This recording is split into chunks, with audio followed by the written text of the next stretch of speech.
Hello, everyone. Welcome to Backyard Musings. We're broadcasting live from Apple Valley in the backyard. I'm Steve. And I'm Scott. Crazy story today. My Air Force buddy, my old Army buddy, Twerp in Texas, she sent me a story, and I started researching it, and oh my gosh, I can't believe this. Scary story. Scary wild, really. What if I told you that the invasion at the border you're seeing in real time this past 3 years was designed by the United Nations and implemented by globalists? Think I'm joking? Think again. We've got a slide up that summarizes this. We're going to keep that slide up for a minute, and then we're going to go to another slide. The UN Replacement Migration Scheme was designed in March 2000 and updated as late as October 2020.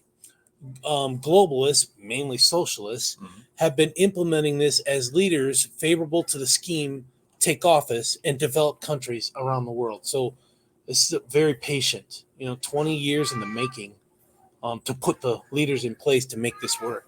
Right. So the report's basis is the premise that, number one, population decline as evidenced by a rise in median ages, and two, the number of persons working ages 15 to 64 per older person will have. Cut in half. Yep, Yeah. Cut in half. So that's crazy. So the report examines in detail the case of 8 low fertility countries, which are France, Germany, Italy, Japan, Republic of Korea, Russian Federation, United Kingdom, and United States, and 2 regions, Europe and the European Union. In each case, alternative scenarios for the period from 1995 through 2020 are considered. 2050 are considered, highlighting the impact that various levels of immigration would have on population size and population aging. And these are computer models that they're basing this on, that, hey, we need to have migrants get to these countries to help populate them. To offset the decline. But it's in the modeling, normal though. country. Yeah, Right. It's crazy. Yeah. So that why would they not keep the borders open? Or in what we're going to talk about here is like what your buddy talked about. No borders. Yeah. No borders. Right? Just one big fat world. Are you scratching your head on this one? Why does the UN care about population? Here are the preface notes to the 2020 report. This is like right after the title page.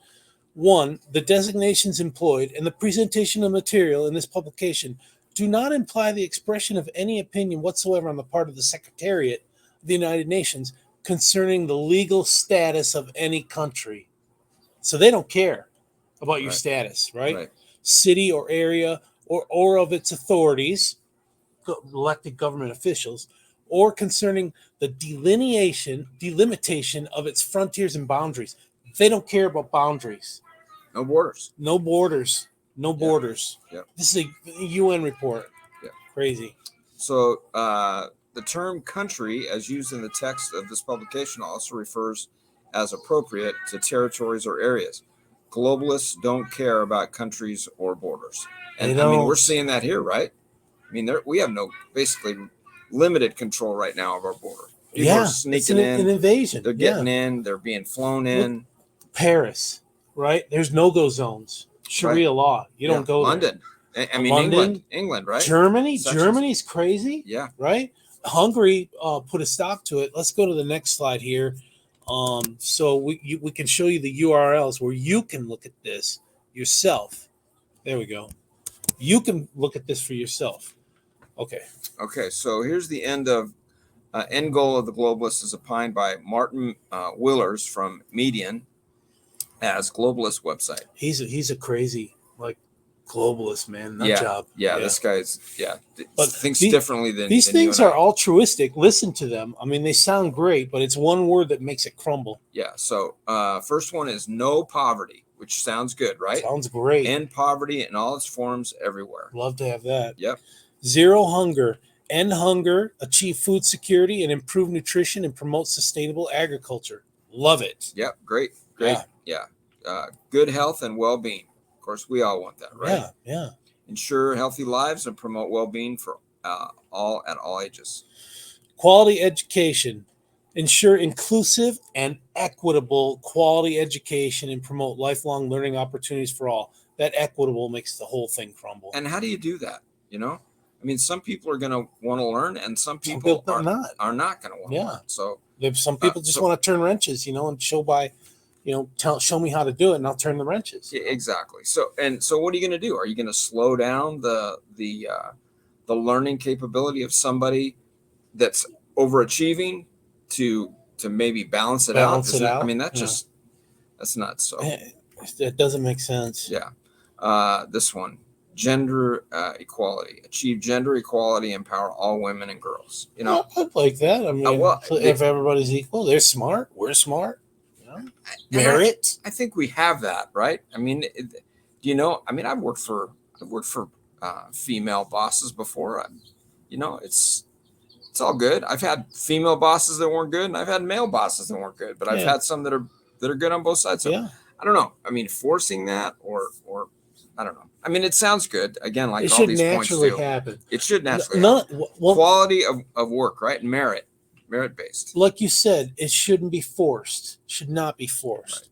Is something sinister going on, or is it altruistic? I mean, these are altruistic goals. This is the ideal for any country, but don't force it down the throats of citizens, right? Think about it. The city of Enoch was translated by God. All went to heaven. They could not be withheld from the veil because of their righteousness. They had all things in common. There was no hunger, no poverty, and there was equality, not equity.